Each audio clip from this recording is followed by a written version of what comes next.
Bonjour et bienvenue sur ma chaîne. Aujourd'hui, nous allons voir comment être dans l'ici et maintenant, dans notre société de consommation qui joue sur nos peurs. Et nous allons expliquer qu'est-ce que c'est exactement. Et en fait, cette idée m'est venue ce matin au réveil, en ce jour du 20 octobre 2022. J'ai regardé la météo et je me suis dit, oh, encore une journée où il va faire 22 degrés. 22 degrés en plein automne. Donc j'ai été pris par deux émotions, une émotion de joie parce que c'est une belle journée, on a envie d'en profiter. On porte encore des polos manches courtes. Je suis limite à mettre un short. Et puis en même temps on se dit, il y a quelque chose qui ne va pas dans la météo, dans les saisons, dans la nature. Je suis pris entre deux émotions, oui, la joie de profiter du beau temps, de la chaleur, de l'été indien qui dure.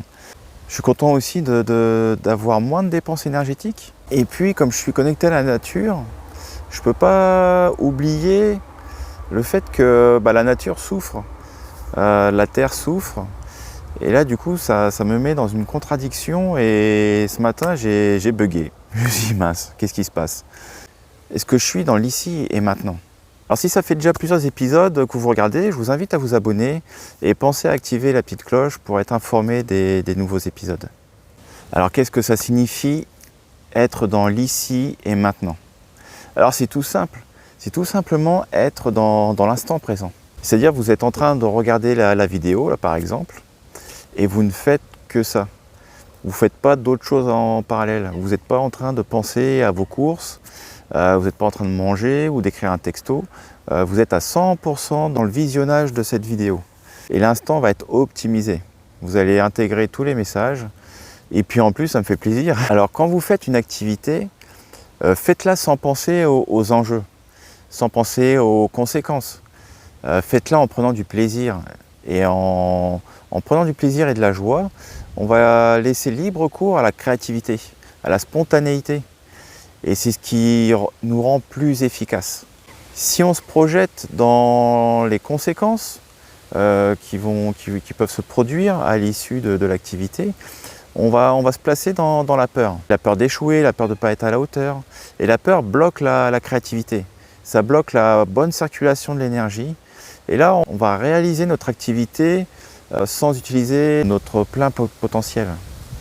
Et du coup, on risque de créer la conséquence qu'on redoutait. Et ça devient une prophétie autoréalisatrice. Alors comment être dans l'ici et maintenant? Eh bien c'est simple, c'est la méditation. Toujours cet outil qui sert à beaucoup de choses. Pour ceux qui ne l'ont pas encore vu, je vous invite à aller voir l'épisode 4 sur comment démarrer la méditation en toute simplicité. En 5 à 10 minutes de méditation, pleine conscience. On revient à l'instant présent, on calme le mental, on calme les émotions et on se replace dans le cœur, on se reconnecte à soi et c'est parti pour être dans l'instant présent, dans l'ici et maintenant avec 100% de nos capacités. Alors on se rend compte que c'est la peur qui nous projette dans le futur, la peur de vivre quelque chose de négatif, la peur d'échouer, de manquer ou la peur de revivre un traumatisme. Mais le futur n'est pas encore réalisé, donc on perd de l'énergie pour rien. Et pour revenir à mon interrogation du début, donc pour rappel, je profite de l'instant présent, il fait beau, il fait chaud, et en même temps, il y a la nature qui souffre. Et là, en fait, on voit que c'est la peur qui fait son œuvre.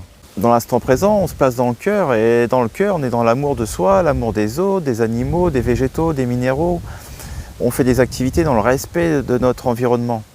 Et l'harmonie du tout est ainsi maintenue. Et dans la société de consommation, où il faut toujours plus pour maintenir le système, cela fait que nous ne sommes plus dans l'équilibre du tout. Donc plus dans le respect des autres, de notre environnement et par conséquent de soi. Et l'abondance de notre société est créée par la mort des animaux, des végétaux, des minéraux. Rassurez-vous, je n'essaie pas de vous culpabiliser, c'est juste pour prendre conscience de certaines choses. Et donc on utilise plus de ressources que la Terre peut en créer en un an. Et malgré cela, on continue à utiliser de plus en plus de ressources et on appauvrit la Terre pour créer toujours plus d'abondance. Et donc en 2022, donc cette année, c'est au 28 juillet qu'on a consommé toutes les ressources annuelles de la Terre. C'est ce qu'on appelle le jour du dépassement. Et donc je vous affiche une courbe issu du site WWF qui montre l'évolution de ce jour de dépassement. Donc on voit qu'il arrive de plus en plus tôt. Depuis les années 60-70, on voit que c'est en constante régression et que petit à petit on vient brûler les ressources de la Terre. Alors je m'égare un peu, mais j'en arrive à la conclusion que nous sommes dans une société de la peur. C'est peut-être pas nouveau pour vous, mais c'est toujours bon d'en prendre conscience pour ceux qui n'en avaient pas encore pris conscience et de l'aborder sous ce prisme-là. Donc la peur de manquer demain. Même si on vit dans l'abondance. En fait, on est tellement habitué à vivre dans l'abondance qu'on ne s'en rend même plus compte qu'on est déjà dans l'abondance. Et les médias créent de la peur de manquer. Là, on le voit bien avec la guerre en Ukraine. On le voit aussi un peu dans les magasins. Dès qu'il va manquer un petit produit, ça y est, c'est la panique à bord. Alors que ce n'est pas des produits vitaux. L'abondance, on en veut toujours plus parce que on se projette toujours dans le futur. Est-ce que demain j'aurai assez? Est-ce que demain j'aurai assez d'argent, assez de nourriture? Même les milliardaires sont dans ce schéma. Sinon, pourquoi ils voudraient toujours gagner plus d'argent? Je pense qu'ils en ont assez quand on est milliardaire. Je pense qu'il y a de quoi vivre humblement et dans le confort. Et en fait, là, on n'est plus dans l'instant présent, on n'est plus dans le cœur, on n'est plus dans la connexion avec soi, avec les autres, avec notre environnement. Et du coup, on n'est pas dans l'équilibre. On cherche à remplir notre peur du lendemain, et qui est en fait un puits sans fond. Et l'excès de mort, pour créer cette abondance, perturbe la Terre, qui cherche un nouvel équilibre. Et cela change notre environnement sans vraiment changer nos habitudes.